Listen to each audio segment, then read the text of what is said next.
Welcome to the Salmon Runs YouTube. Enjoy the video. You start by connecting your Switch to Wi-Fi and confirming your Nintendo account is active. This gives the system network access. Once done, go to System Settings, choose Internet, then Internet Settings, and select your network. You will trigger the connection test and the captive portal web view. This is the Switch's hidden way to load web pages. Make sure to have any login codes ready so you don't get interrupted when the portal asks for authentication. Once the captive portal appears, tap the address bar or any visible link to bring up the web view.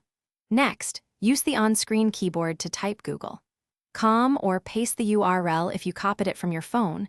This loads Google's search page inside that hidden browser. You can now enter search terms and navigate results. Keep in mind the web view is minimal.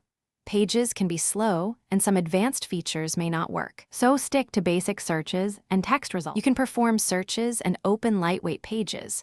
Remember, the hidden web view is designed for basic browsing only, so avoid heavy videos or complex sites. When finished, press B to close the web view and back out to System Settings to preserve connection stability. If you run into problems, reboot the console, forget and rejoin the Wi-Fi network, or use a mobile hotspot to rule out router captive portal issues. These steps usually resolve connection. Thanks for watching. Consider subscribing if we helped you.